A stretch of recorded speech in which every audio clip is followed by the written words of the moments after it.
Hey everyone, and welcome to another episode If I Was a Villain. We are super excited for today's episode where we're going to be covering one of the most interesting characters out there, Homelander from The Boys. With the ending of The Boys' third season, it's clear that Homelander's position as the show's greatest villain remains unrivaled. Homelander shows the modern world's self-centeredness, materialism, highlighting power, rugged individuality, and competition. He passionately embodies the qualities of an all-American defender, totally embracing and over-aligning with his great image. We're going to be looking at various circumstances that led to the development of the character and his transformation from a sentimental boy to a narcissistic man. Dr. Jonah Vogelbaum, one of Vaught's founding scientists, oversaw Homelander's creation. He called him John, and according to numbers from howmanyofme.com, the name John accounts for 1.7% of the U.S. population, which makes this name super common and super American. Homelander was mainly grown in an experimental lab chamber under close supervision as a test subject who received injections of the chemical compound V. He did not get the physical attention, mentally engaging toys, or situations that would have ordinarily benefited his psychological development as a newborn.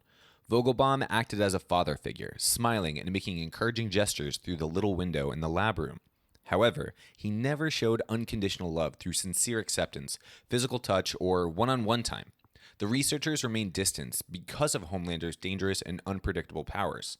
Listen, I'm not sure if you're familiar with the Season 2 trailer that Amazon released, but we see Homelander as a child killing multiple nurses that were responsible for taking care of him in the lab.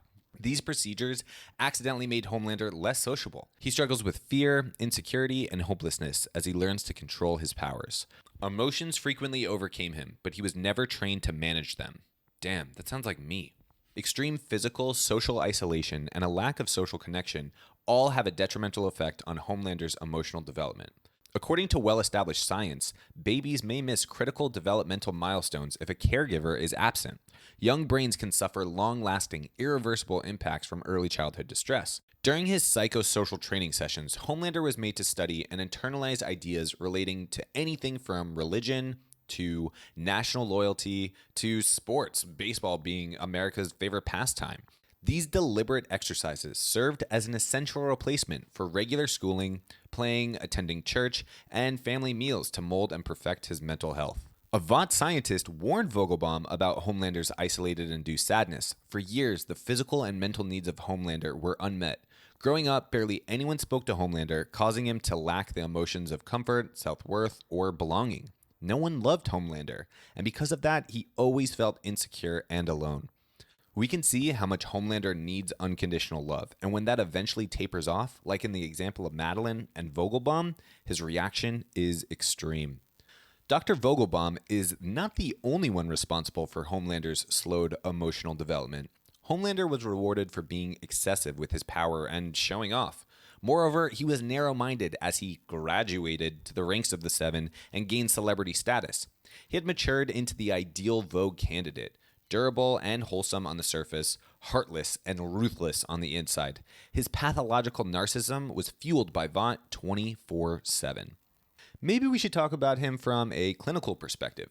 NPD is narcissistic personality disorder, marked by grandiosity, lack of humanity, and an inappropriate hypercritical manner. People with NPD have an exaggerated sense of importance. However, they must ridicule, mistreat, and violate others to preserve that authority. Homelander possesses an inflated sense of supremacy that exceeds superhuman talent. He feels he's better than everyone in every way. He's just like that one friend who won't shut up about how great they are, but in this case, he will legit murder you if you try to shut him up.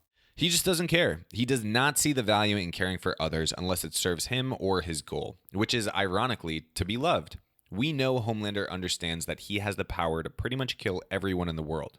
We even watch him fantasize about it when he's under stress. But if he kills everyone, who will be left to love Homelander?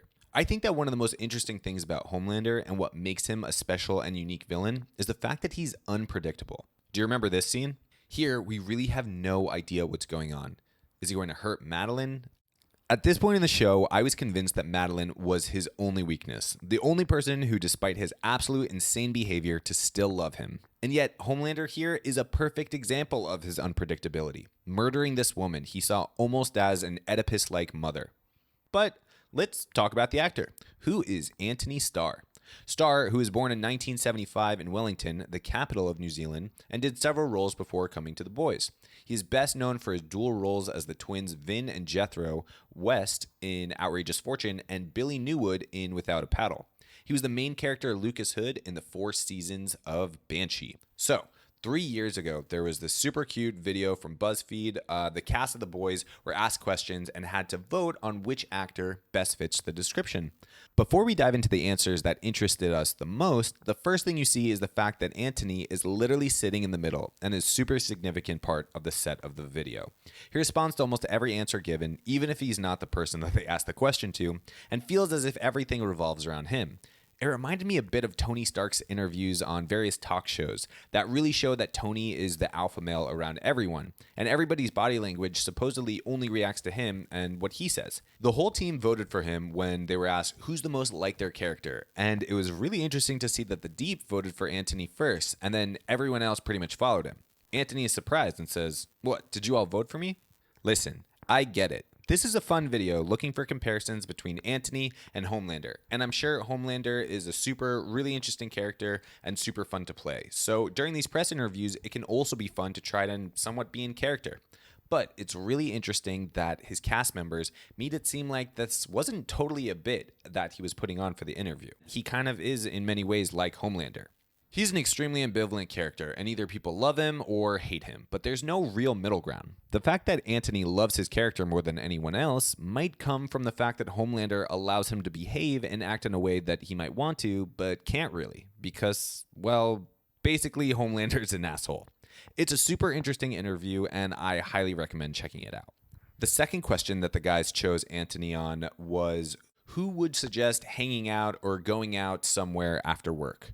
Later in the video, where they show a different cast and Anthony isn't even in the scene, everyone's still choosing Starr. Even Carl Urban, who plays Butcher, straight up says that it seems that Anthony is the guy. And again, Anthony was surprised and answered, "I am the neediest one," which is a pretty interesting immediate response. So I think we can sense a bit of insecurity here, maybe a desire for attention, for social relations, which we definitely can say that Homelander experiences and wants on so many levels, which from Homelander's perspective makes sense. Think about the kid who grew up with no friends and no social interaction. It really messes you up as an adult. Not saying that Anthony didn't have friends or was experimented on as a child, but this is just something really interesting that jumped out at us when we were watching this video. Or maybe we're just getting too Freudian with this one. I don't know. Another interesting point we saw in a Joe Blow interview that Elizabeth Shue and Anthony Starr did was where they were talking about their characters and the series in general. And the point that Anthony thinks that Homelander is, without a shadow of a doubt, the weakest character in the series. His humanity is so great and he is so in denial about it that all of Homelander's energy is pumped there and into constant space to hide those weaknesses. It's pretty cool to see Anthony talk like this, especially in the light of the fact that even in the interview itself, Elizabeth and Anthony maintain some kind of mother-son relationship, sort of similar to the relationship they have in the series.